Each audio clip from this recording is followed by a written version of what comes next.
Hey, what's going on? It's Anthok Gaming here, and I just want to share with you a couple of modifications that I did to my Pico 4, along with a case recommendation that I think works really well for the Pico 4. So let's go ahead and check it out. Alright, first off, the first modification that I did to my Pico 4, because I have a 3D printer and I'm just interested in having a exchangeable interface where I can take off the leather pad, I 3D printed a new mount for the facial interface. What I did was I put Velcro, like stick-on Velcro, onto the 3D printed part so I could put on removable leather pads that go onto my face. So I could take those off, I could wipe them, I could exchange them out if they get, messed up after, hours and hours of use. What I actually did with the 3D print was I hot glued it very carefully to the lens spacer that comes with the Pico 4. This is a magnetic spacer that just snaps right onto the Pico, and it works really well. It's very seamless. Someone designed this. I'll put the link to the 3D model in the description of this video. They designed it, I printed it, and it works out great. So props to the designer. It is linked below to give them credit for that. Check them out, send them a tip if you do like it. This is by no means necessary. You do not have to 3D print one or order one or get a second one. The stock interface is very comfortable, especially after you break it in after a little bit of use. I just like to have it so I can exchange out the face pad once it gets dirty, or if I want a new one. I just like to have that option. So I printed this and it works nice. One thing that I did notice with the stock face pad is that there is some light leak, but wearing a hoodie and putting the hood up definitely prevents that light leak from happening. With the flat lenses of the Pico 4, I think it has higher reflection of the lens from behind you, where you don't really get that on a Fresnel lens. Lenses like the Quest 2 or older headsets, they don't really reflect straight back into your eye, but because these are pancake lenses, they are flat, they kind of reflect right back at you. So wearing a hoodie, that's a little tip for you. I sometimes wear a hoodie when I play, otherwise it doesn't really bother me that much once I'm playing the game. Next modification that I did on the back of the headset, it's not uncomfortable, but having a little extra padding in the back of the headset is nice. So I took a old facial interface that I definitely was not going to use because it's too wide.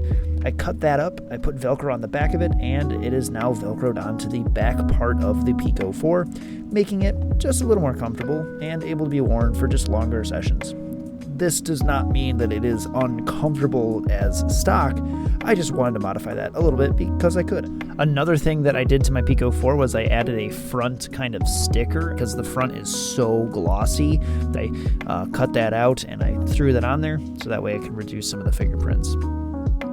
As far as other things that I think are absolutely necessary for the Pico 4, you should definitely have some sort of case to keep it in. You should have a case for any VR headset that you have just to keep it safe when you're not using it.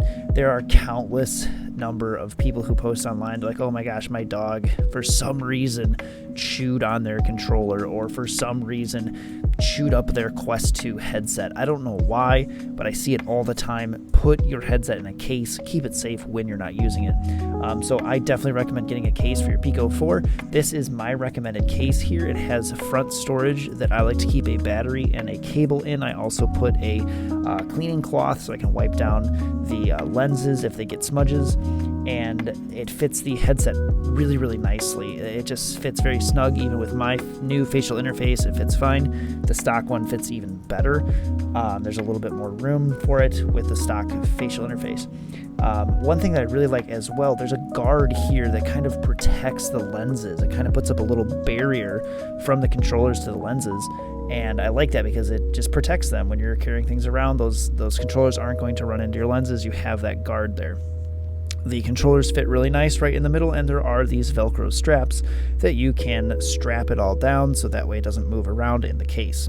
One thing that is of note, there is a handle on the top of the case, and it's on the top of the case, so when you lift it, the eye pieces, the lenses, are facing downward, which I think is really nice, because then if anything, any dust, anything like particles, whatever is in the headset, in the case, it's not going to fall down onto the lenses. The lenses are facing down when you lift the case up.